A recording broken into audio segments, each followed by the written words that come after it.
Schmo with the pro, with the former boxing trainer, the current sportscaster, the podcaster, the overall boxing icon, living legend, Teddy Atlas in the flesh. Christmas Eve, how we doing? Good to see you, and I'm your assistant here. He had to visit my son. He works for I was about to say Oakland, for the Las Vegas Raiders. He's the assistant scouting, director of scouting. And came out here to see him and our grandson and his wife. And me and my wife are spending Christmas with our family. Can't get better. The ultimate family man. We appreciate you taking the time to have a few minutes with the Schmo here on a busy family weekend. Now talk to the Schmo for a second. How would you summarize the overall state of boxing as we wrap up 2021?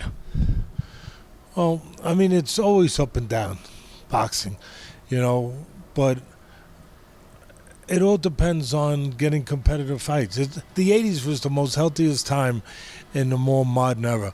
If you don't go back to the 30s, and the 40s, even the 20s, when you had fighters with 300 fights. I mean, immortals. Henry Armstrong, 300 fights, 120 knockouts, held 3 full titles simultaneously. None of these in between junior titles, and not 100 belts. Just one champion of the world in each division. And he held 3 of them, featherweight, lightweight, and welterweight. Really won the middleweight and got robbed against Severino Garcia because he wouldn't do business with the fellas. And they made it a draw, 15-round draw. So you're never going to have an era like that again. And the reason that era was so great, there was a lot of great fighters, but they all fought each other. It didn't matter if you had a freaking loss. Because you knew that you fit in with the top guys and you were going to make great fights no matter what. Nowadays, unfortunately, with the networks and with just 3 or 4 power brokers, with the promoters, it matters if you have a loss. So they protect the guys, they navigate the guys. So you don't see the best fights all the time. The 80s, you saw the best fighters.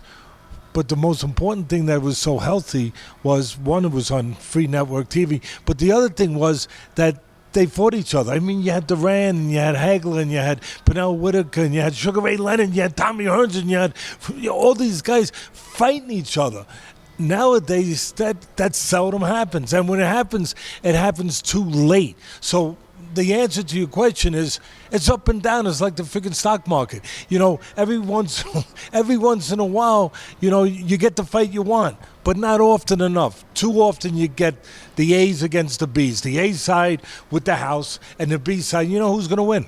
So let's talk about the 135-pound weight division, the lightweight division of boxing, because it's a great division right now. A lot of great fights to make. Obviously, Kambosos, he beat what we saw in Teofimo Lopez. And then we got Gervonta Davis, we got Devin Haney winning to close up the year. So what's the lightweight matchup that you want to see to kick things off in this division? Don't forget Mr. Lomachenko. He still belongs in there. Return of Ryan Garcia, too. We'll see. Yeah, but Ryan Garcia, he's disappeared. He's got to get back. You're right. We got to see the return of him. He beat Campbell. It looked like his coming out party a little bit. Interim title, not a full title. But we want to see him in there really tested, and we want to see him more active, and hopefully we will. But I like Gervonta Davis because he's not just a banger, but he's an all-around fighter. He really is. He's an all-around fighter. Last fight, a lot of people are going to say he didn't look great, this and that, he hurt his hand. But he still looked good. He knows how to box. He knows how to counterpunch. He can go catch you. Like I said, he can bang. He's at an elite level of punching. I'd love to see him and Lomachenko. I tell you, I'd love to see science, pure science, against that kind of power that I always talk about is born. It's not taught. It's not made. It's born. And Davis has that. So I'd love to see that. I'd love to see many of those guys fight each other, because that lightweight division is really a stacked division. It's kind of like talking about the 80s. It's back like in the 80s when the welterweight division, my God, it had Duran, it had Leonard, it had Hearns, it had, Pernell Whitaker moved up. And, the lightweights, any of those guys, I would love to see them fight each other. Who would you like to see a guy like Deontay Wilder fight next? Because we saw a great trilogy match with Tyson Fury. Obviously, it didn't go his way, but who would you like to see the man with some of the scariest knockout power who has ever stepped inside the squared circle fight next? Listen, the first thing to get clear, people don't like it's too bad. You got to get used to sometimes getting things you don't like the truth. He can bang like hell. He's got Thor's hammer in the freaking right hand. He's like Ernie Shavers was with the right hand, but not the left. Just one hand. Great one-handed puncher with the right, but he don't know how to fight. It's not right, but he knows how to behave like a fighter. So I made up for it. You haters out there, they're going to get all, cockeyed and everything because I went against your man that he can't fight, which happens to be the truth. He falls down when he's throwing. He misses. He's out of position. He doesn't know how to use the jab properly to consistently set things up and do things off it. His balance, as I said, is a question. He lets you know it's coming from left field, right field when he throws a punch. But at the end of the day, he knows how to behave like a puncher besides punch like hell. He showed that against Fury. I mean, he really did. Getting hurt that many times and coming back that many times. I don't want to see him do the Fury thing anymore. We've seen that enough. There's not a lot of heavyweights out there. Would you want to see him, in there with Joshua? Joshua doesn't have the best set of whiskers in the world. Be pretty interesting, and it would be huge because anything you do over in London, over in the UK with Joshua, you're going to fill out probably Wembley Stadium. So it's pretty damn exciting. Usyk. Usyk is the X factor. I mean, he's a champion, and people forget about him. Because he's a no-frills guy. There's not one thing that you say, whoa, like you would say, like, whoa, the guy can punch like hell, or the guy's fast as hell. But there's not one thing you can say that he doesn't do well. And he does one thing great. You know what it is? He knows how to win. He knows what I mean, from the Olympic gold medal to obviously to unifying the cruiserweight division. He's probably the greatest cruiserweight champion of all time, maybe surpassing Holyfield, but right in that neighborhood. Not that too many people care about the cruiserweight, but Usyk might be the greatest cruiserweight champ of all time, unified all the titles. Wouldn't that be kind of interesting to see someone that big and Wilder, that big a puncher, fight a guy again? It's kind of like Lomachenko and Gervonta Davis, science against power. So that's always interesting. It really is. Because why did we call this sport, or why did a writer one time years ago make up the name for the sweet science for this sport? You like to see it in practice. You do. Let's transition to the heavyweight division in mixed martial arts. Let's look at the UFC and Francis Ngannou. That's an interesting division. It's potentially maybe the last time we see him compete in the UFC in 2022. Francis Ngannou, he's got a big upcoming match at UFC 270 against Ciryl Gane. What do you make of him potentially being a free agent in 2022 as the current heavyweight champion of the UFC? It's only going to freaking matter. Come on, it's only going to matter if he retains his title. Otherwise, what are you a free agent for? For what? For, Saks Fifth Avenue? For Bazooka Bubblegum? I heard that's coming back. Matter of fact, I was in the store and I saw it. And I love Bazooka Bubblegum, so I bought a big box of it. What are you going to be a free agent? You a strong jaw to chew that. Well, the fighters need strong jaws. At the end of the day, free agent isn't going to matter if he doesn't retain his title against a talking about the sweet science, you're talking about Gane. You're talking about a guy that, he can become a ghost in the ring. He can be a guy that can frustrate the crap out of you. We already know Ngannou, could pick up the Statue of Liberty. He's strong as hell, and he's improved. The guy, and he's a good human being. He's doing good things in Cameroon, helping people. He's a good person. You love to see that. And there's an inner strength to that. There is. And he's going to need that. He's going to need all of that. And he's going to need whatever improvements he's gotten to go along with his natural power, talking about Ngannou. Because Gane is going to test him in those areas because, like Ali said, your eyes can't hit what your hands can't hit what your eyes can't see. And Gane is going to be difficult for him. He's going to look to make a miss. He's going to look to control range. He's going to look to counterpunch. He's going to look to frustrate him. He's going to look to disarm him. He's going to be like that quintessential great pitcher that takes the bat off the shoulders of Babe Ruth, Hank Aaron, Mickey Mantle, Willie Mays, that just shuts them down, that keeps them off balance. That's what Gane's going to try to do. He's going to take this big, huge man who's powerful as hell, who's the champion of the world in the UFC, and he's going to try to make him, that power insignificant. He's gonna try to nullify that. He's going to be the guy that they send in there to disarm the bomb. It's going to be interesting. In the sport of boxing, there seems to be a slow build for the superstars. That's not the case for the UFC, but something interesting to note is that of Sugar Sean O'Malley. A lot of criticism to this guy is he's not fighting the best fighters. It seems to be a slow build. What do you make of the build going on currently with the UFC and Sugar Sean O'Malley? He's got all the makings of a star. Obviously, the look and the it factor. He gets in the ring, he lights it up. He's charismatic, he's smart. He's like you. He wears good stuff. He looks sharp. You're standing out. You're standing out in this business because you're good at what you do. You're smart, and also you got that it factor. He's got that it factor, in all seriousness. And but he can fight too. That always reminds me of that old saying, that old boxing saying, where the guy comes into the ring, and it's in one of those club fights years ago, and there's a priest, a neighborhood priest who's a big fight fan, and he's there, and one of the fighters comes in, he goes over, and he kneels down, he looks up, he crosses himself, he gets up, he gets ready to go, and the fight fan turns to the priest and says, "Father, does that really help?" And the priest looks at him and says, "Only if you can fight, son." It's the same thing. With all that stuff going on, O'Malley can fight. And yeah, we want to see him tested. Of course we want to.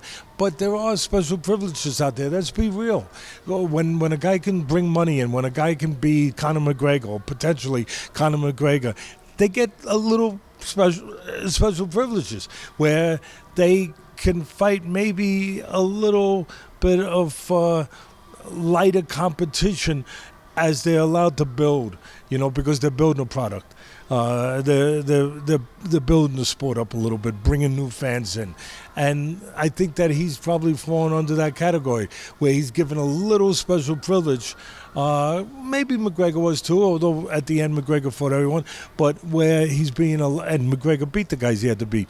But so is O'Malley. But they want to use him a little bit, I think, to help the brand again. Build UFC like any other brand, like NFC. What is, or NFL, I should say. Why do they go to Europe? To build the brand. True story. Now, you just brought up his name, Conor McGregor. A couple of years ago, he boxed Floyd Money Mayweather. A few months ago, the pound-for-pound king in mixed martial arts, Kamaru Usman, told this schmo that he's willing to box Canelo Alvarez because it's never been done before. Boxing pound-for-pound versus MMA pound-for-pound in the boxing ring. After analyzing Kamaru Usman's skill set, specifically in striking, do you think he would do better in boxing than a Conor McGregor did? Well, do you want to say would he do better in boxing or with a specific guy? Yeah, you're not talking about Canelo, right? Well, we got to talk about Canelo because he brought up his name. All right, so if he would, listen, why wouldn't he bring up his name? He's the biggest money maker in the business. So, that shows you that he's got a brain in his head. It shows you that, Usman is smart. If he's going to pick up anybody or pick anybody, it's going to be a guy that could make the most money. But as far as just generally, how would Usman do compared to McGregor? In some ways, you would think that the answer would be easily to say, well, yeah, Usman do as good or maybe better. He's got physicality. He's very strong. He's a decent puncher. He's not a bad striker, although I think a lot of his strengths are on the mat. With his knowledge there and with his physicality. But again, it would come. Could he just beat? You throw him in there with a B-level guy or even a good journeyman guy? No. I hate to. I don't want to upset anyone there, especially Christmas Eve, with the fans out there. But as long as the rules are strictly boxing, no, he wouldn't be able to have tremendous success there.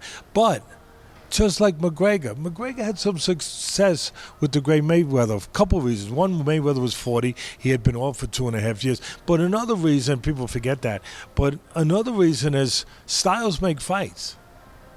And McGregor was fighting a guy who's a counterpuncher. He's going to give him some room. He's going to, let him perform a little bit. He's not going to go and be a seek and destroy missile.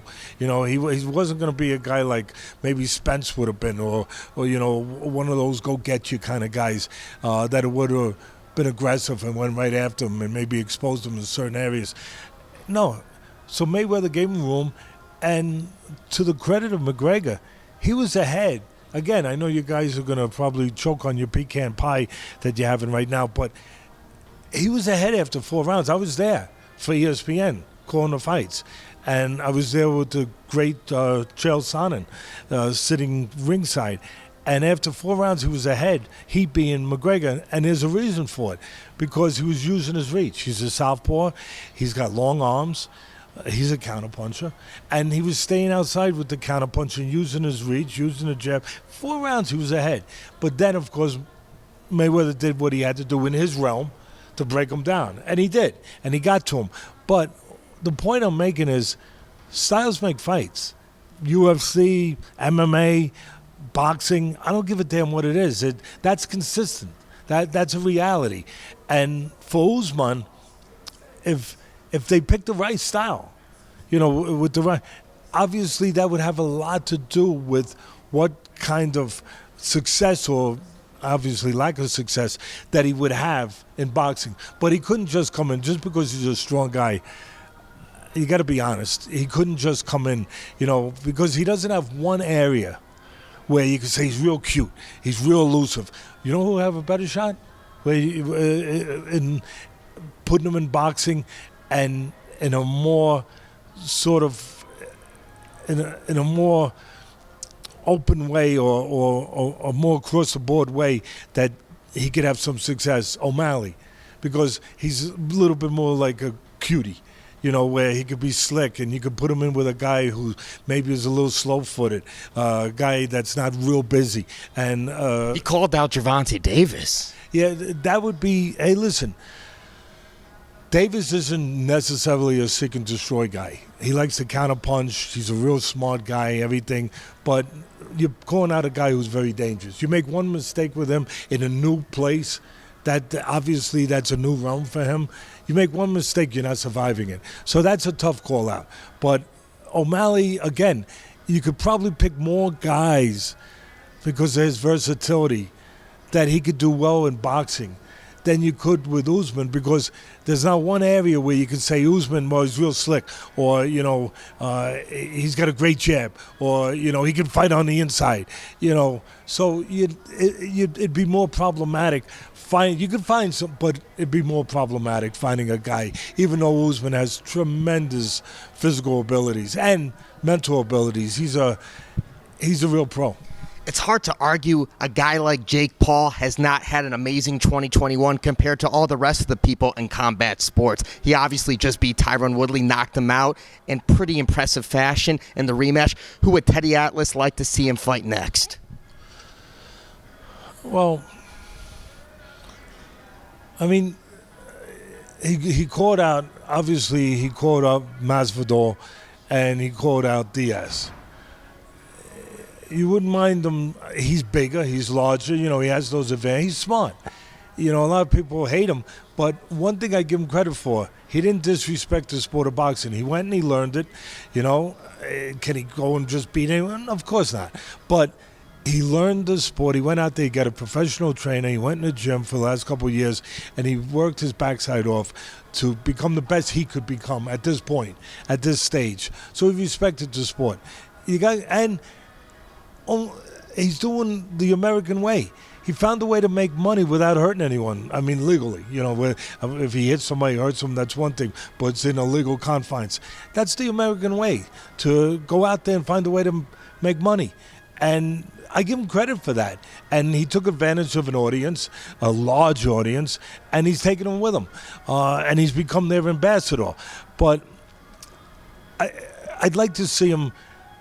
It's probably not going to happen, but if he fought Masvidal is a pretty good striker. That'd be interesting. That would get my attention.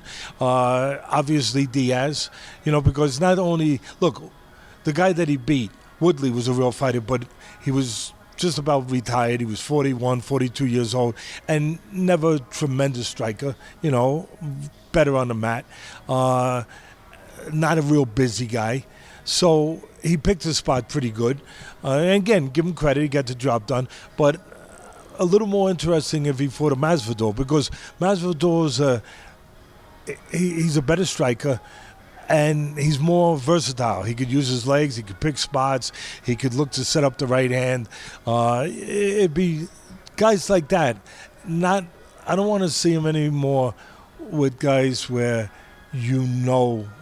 it's done, like a movie. You go into a movie and you already know the ending. You kind of know the answer already.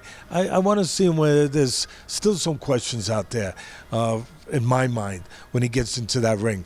And again, Masvidal would give you some of those questions, but he's got the advantage of size. We always look at this phenomena with Jake Paul as well. He's always had a disadvantage because he wasn't a fighter. But he's a bigger guy. He's picking his spots real good. He's also fighting guys that aren't professional boxers. Yeah, they're professional fighters in the MMA world, don't get me wrong. But they're not, their skill levels are shared with the jiu-jitsu and with the wrestling and the grappling and all that stuff. So it makes a difference. As someone who's seen generations of greatness in the sport of boxing, how does the juices flow when you hear this statement? Recently, his brother, Logan Paul's, compared him to this generation's version of Muhammad Ali and Mike Tyson. How does that make Teddy Atlas feel when you hear a statement like that? I didn't hear you. Say it again. Repeat it. It's okay. No, okay. It's all good. I don't hear it. I don't hear it because I understand where it's coming from. I understand what it's meant to be. I'm not the smartest guy in the world, but I'm smart enough to learn what not to listen to. I think I learned that somewhere along the line, where I understand it's not just bravado, it's PR. It's how they're going to make money.